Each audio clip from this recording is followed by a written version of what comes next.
Alors nous allons donc reprendre la séance. On va rester sur... We're going to remain with shading, but a different kind of shading, because we're going to talk about photovoltaic panels. Now, to begin with, I would like to ask 𝗕𝗔𝗨𝗗𝗥𝗬 from the ADEME to come forth. You're a doctor in economics and in the environment, and you all know the ADEME. It's the French environmental agency. It's a public body with an industrial and remit. They have to monitor operations for protecting the environment and managing energy.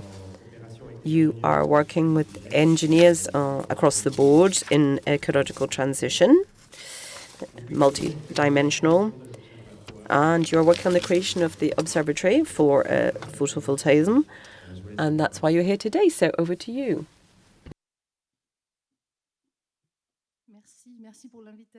Well, thank you. Thank you very much for the invitation, and good morning to you all. I am replacing 𝗕𝗔𝗨𝗗𝗥𝗬𝗔, who also works with me at the ADEME. We both work in Angers.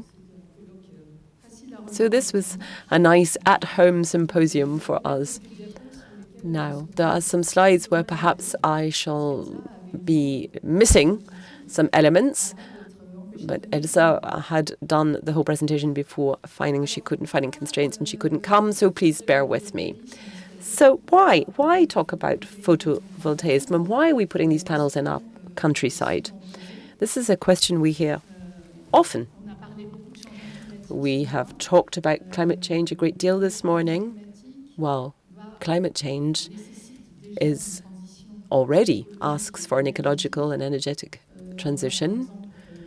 For example, we have the electrification of use to replace fossil fuels to meet a certain number of our needs in terms of journeys, cooling, industrial needs.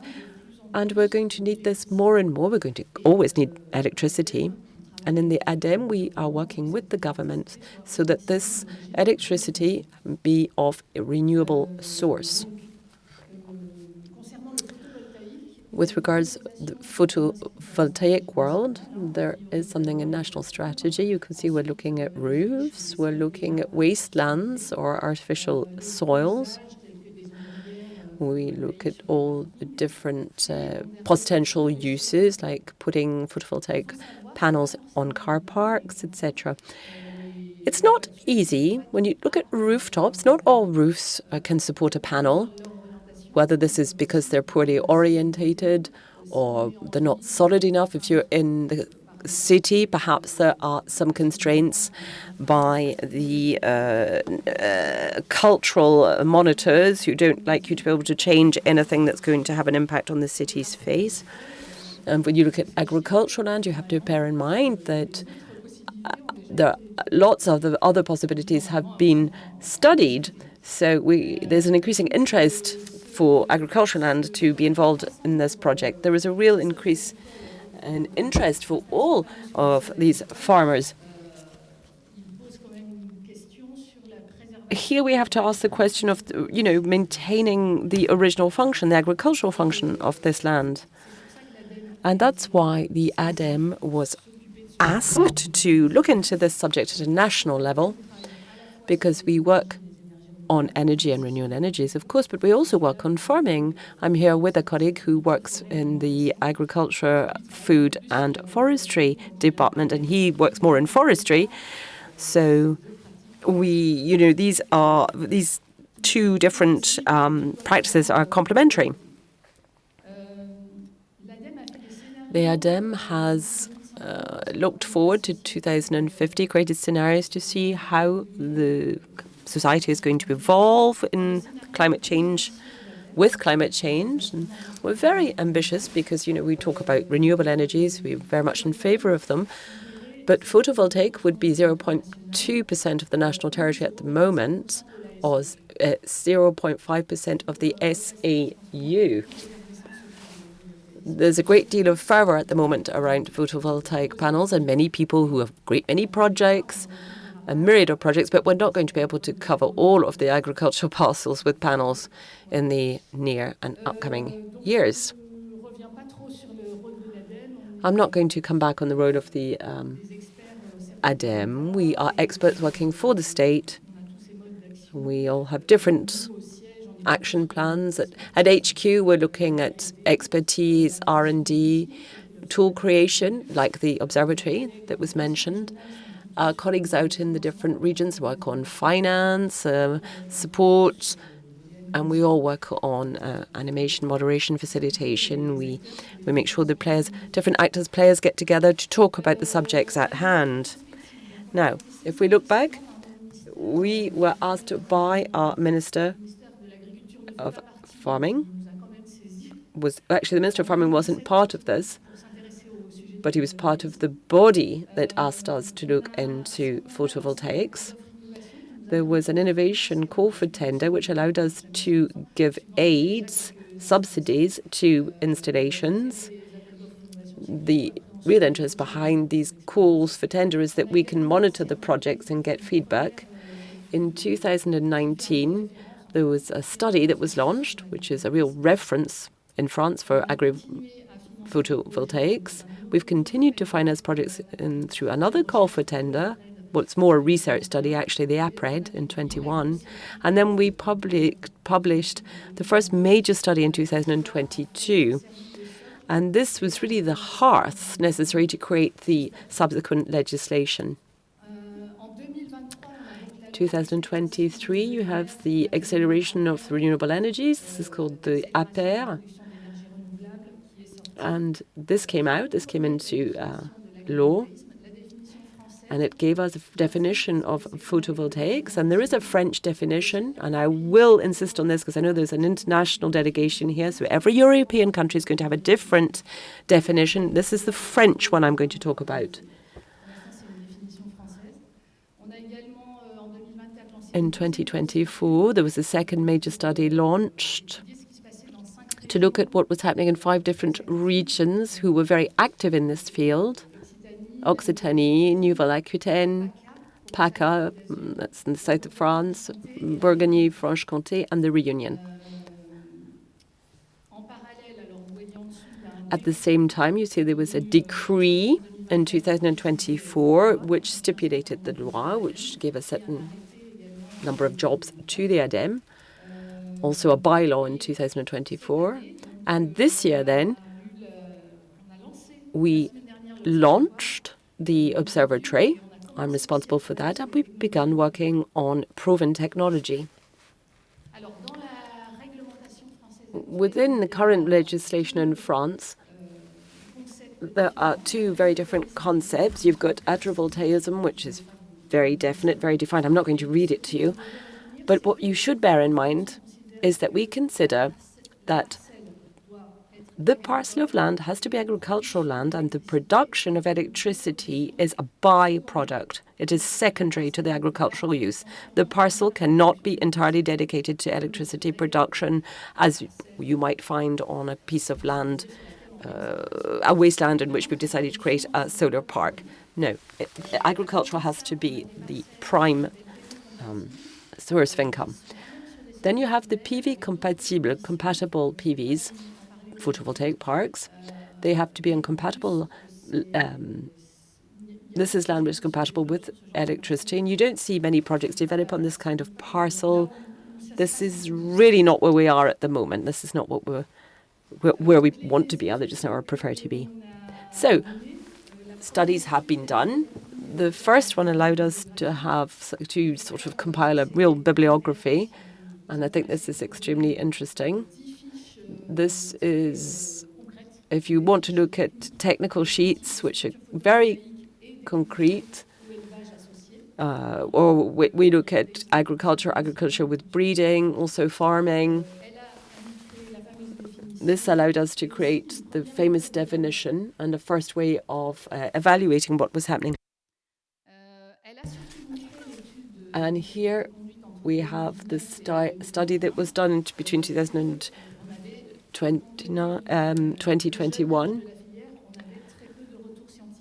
we had very little feedback on the behavior of agricultural production in these parcels with photovoltaic panels. So we had to bolster our scientific knowledge. Now, the assessment method that was drawn up showed what? Well, it showed that we had to study the impact of agrivoltaics. We had to be able to look at the reversibility of the system. We had to look at the sustainability of the agricultural project, all of the installations which were fitted onto agricultural soil have to be reversible. And so that means you're going to be able to return the parcel to its initial state once all the equipment has been dismantled. You have to also make sure that the territorial, the regional adequation is in place, measure the impact on the soil, measure the impact as well on biodiversity and the countryside at large. Had to check the adaptability of the system because the current systems are forecast to last 30 years, which is shorter than tree growth for most trees, but it's still quite a sizable period of time. So these parcels have to be able to face climate change and undergo different changes. We have to look at technical flexibility in order to adapt to conditions. Maintenant, on en vient à la deuxième étude. So now we can come to the second study, which is underway, but it is nearing its end. I told you that we really focused on 5 regions. This takes a great deal of time. That's why you have steering committees. You work with all the people, lots of different people involved. Town, I don't know, trade unionists, etc. All the state services. And last month, we published the 5 panoramas for the regions in question. And they have each panorama has 3 documents, and you'll see that on the ADEME site. It's very rich, especially if you're looking at those regions. And in those panoramas, or from them, we're trying to draw conclusions at national level. And we are creating an assessment method which probably is going to become the evaluation method in France. We're working with the different ministries and all different kinds of departments, the 𝗕𝗓, the DDT, for agriculture, 𝗕𝗓, I think it is. Another colleague is working on this particular study, I'm afraid. So we're working with them. We're going to train them in this method, and I think this is going to become the reference for the future photovoltaic projects which are going to be mounted and submitted for authorization at state level. So that's a zoom on the deliverables of the regional study. Every time you have a synthesis, you have a summary, you have a technical sheet which talks about the agricultural context of that region. You know, what different crops are grown, what kind of farming is taking place. Is it breeding? Is it livestock? Whether this is pre-existing or not. And here there's a focus on the observatory itself. And the goal of this is to make sure that data is fed up the line regarding all the installations. As I said earlier, there is a real lack of feedback on what has taken place hitherto. We can't really draw any conclusions from it. And we have to see if there's a negative or positive impact of these panels on crops or on animals on the particular parcels in question. So the observatory has, several roles. Firstly, we are centralizing data as the law would demand. We are collecting data in a very a volunteer fashion from developers or from farmers who have installations on their parcel. They are already being monitored. They have information. They have measuring campaigns with instruments such as we saw earlier for agroforestry. So we're able to get that information fairly rapidly in order to benefit from their experience and look at drawing some lessons from this.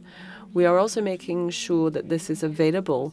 All of the indicators are available, the indicators that will be born off this data.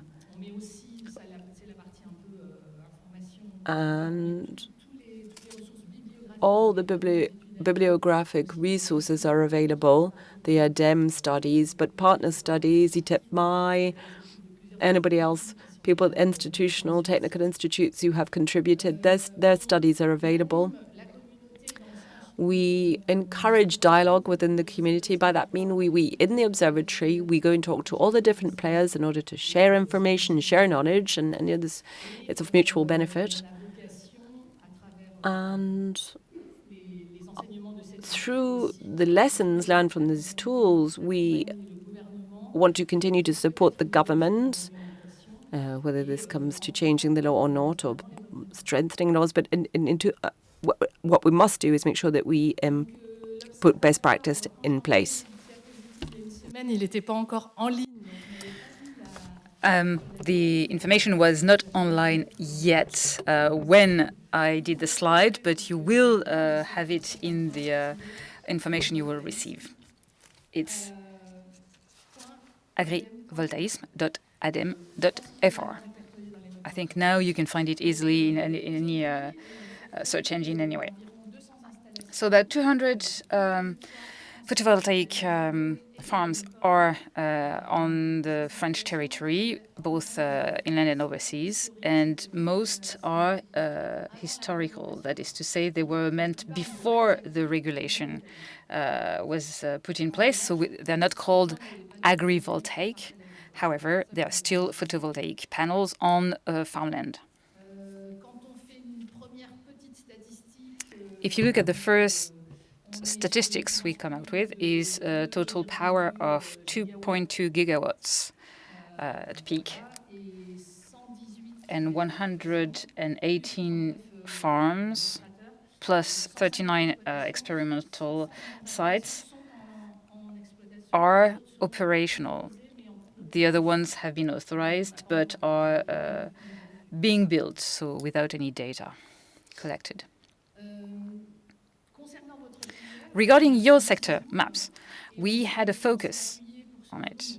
We looked at the most recent study, the one that the 5 regional summaries were based on.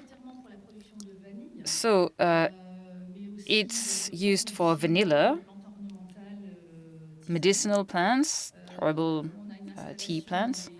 We also have one farm for aromatic plants.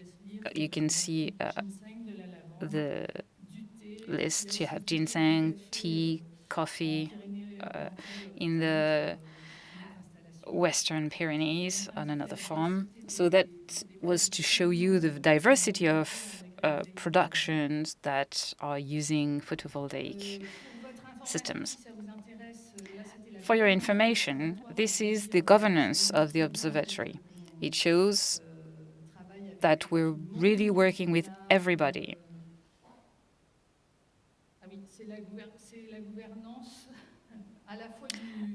The governance is twofold.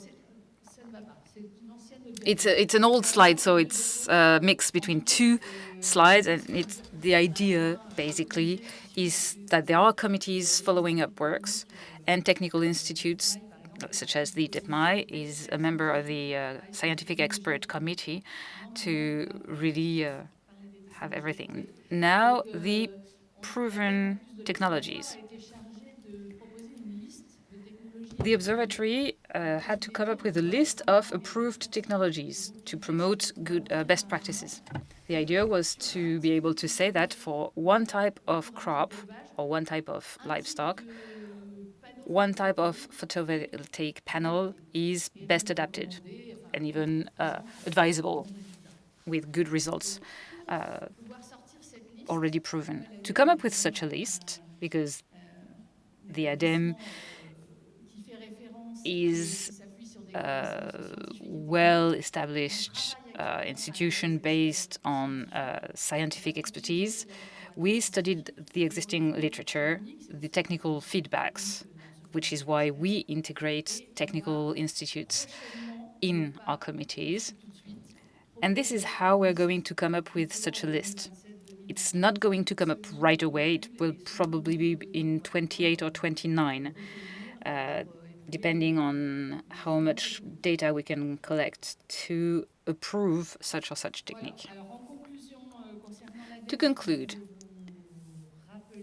what the ADEME wanted you to take home is that agrivoltaicism is first and foremost a service that the panels have to bring to the plot. So the agricultural product must remain a priority, and the service must really be proven, and it can be fourfold.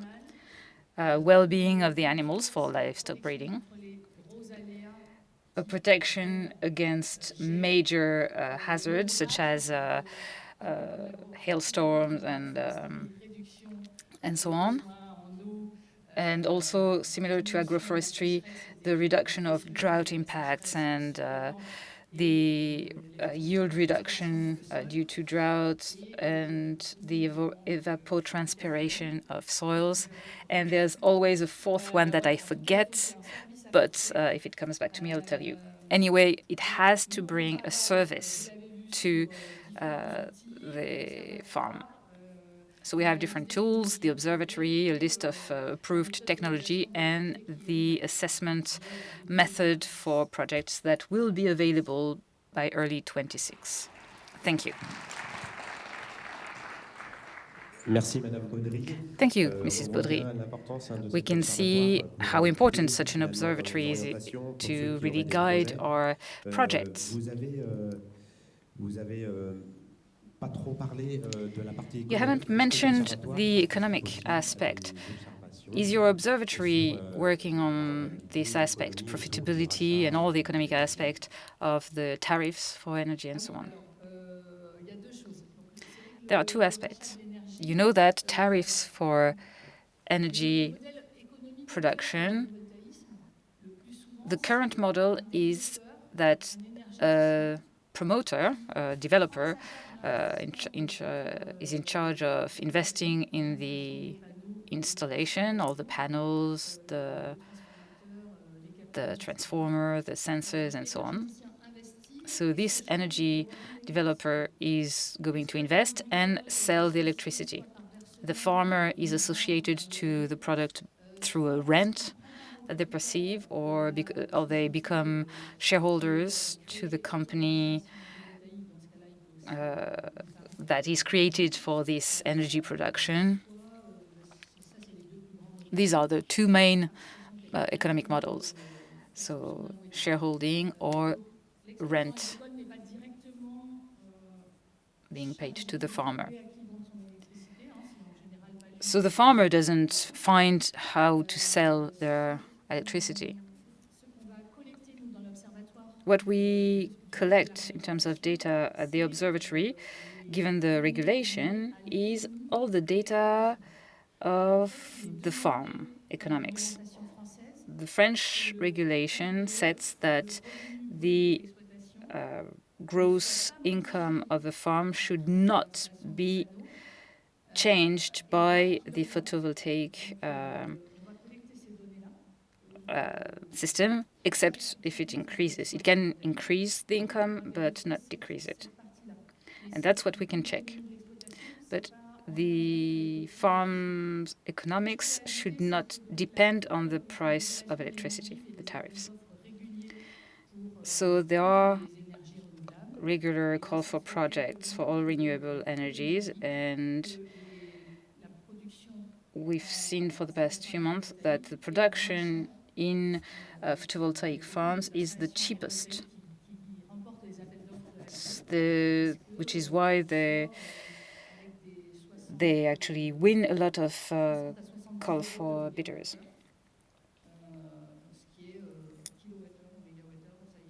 I'm getting lost. Don't remember exactly the price per kilowatt per hour or megawatt per hour, but it's highly competitive. Questions dans la salle? Are there any questions? Pour avoir le droit donc d'installer des installations agrivoltaïques, il faut répondre à pas mal de To have the critères. right to set up such a photovoltaic system on a farm, we can see that in real life there's a lot of pressure on farmland, and if the analysis is based on a given time, but over 30 years, what happens if the situation of the plot changes over 30 years and that the farm activity is closed down? It can be of bad faith or good faith, it's not the issue. But what happens over time? Because we are trying to put a lot of regulatory barriers to protect the farm activity. But in real life, we can see who's deciding such installations, and there is no guarantee in the future that these farms are kept as farms. What are the protections? What are the recommendations? For those who know that, there was a lot of counterexamples at the very beginning of agrivoltaicism. In the south, for instance, at first, there were more panels in the south of France and in the Réunion Island. So they produced a lot of electricity because, well, of course, it takes sun for photovoltaic production. And yes, there were a lot of bad examples with, for example, greenhouses that were equipped with solar panels without taking into account what was necessary for the plants in these greenhouses, and of course they died. So these were bad examples. So putting panels on greenhouses with no plant in the greenhouse is not what we want. Of course, we don't want such examples to happen again. So what was created in the regulation is financial warranties. So the energy developer will pay a fee if the controller from the state that makes a control every 3 to 4 years, if they see that the farm activity has stopped, the state controller can ask for the dismantling of the panels. And because, yes, it's a huge opportunity and a lot of people are looking into this financial opportunity. Yes, some developers are really looking at booming development of such installations everywhere. And this is why 9 out of 10 applications are rejected to date. But if the farm activity is ending, the state controller can ask for the dismantling of the panels, or if the developer cannot cope, they don't exist or anything, there is a special fund to make sure that the dismantling will take place. Xavier Simonet, 𝗕𝗔𝗨𝗗𝗥𝗬, Switzerland. I have a question. I didn't get it when you said that the gross income has to be stable. Does it mean including the rent or shares? And talking about the farming profitability with crops, were you talking about the... Can I set that in a plot if I have a yield being reduced on that plot because of the panels, but if another plot compensates, it's okay? What were you saying? No, I'm sorry, I didn't come with my regulation papers. Talking about the gross income without the income from the panels. We consider that this is an extra income for the farm, but the regulations states that the overall farming income stays the equivalent. And the yield should be at least 90% of what it was before the panels arrived. And this yield is an Olympic average, that is to say, over 5 years. So you have to wait for 5 years after the panels arrive to recalculate the average. So it's the regulation, it's complex. The French regulation is very strict. Last week we had an exchange session with our German counterparts. In Germany, they only ask for 60% maintenance of the yield before and after the panels arrived. So it's going to be more difficult to keep the 90% in France because, of course, when you put on panels, part of the surface, the area, is lost to crop or livestock. But you cannot lose over 10% of your surface. But it's very hard to implement in real life. I think you had a second question? I was first. Sorry, joking. I am a farmer. I'm not particularly in favor of agrivoltaicism because I think the energy belongs to energy developers, not to the farmer. And I think it's a shame that the farmer do not keep the hand on things. And it also puts concrete in our soil. So what about the impact on our production? But in terms of economics, we didn't talk about the tariffs that are going down drastically. Are these opportunities still profitable?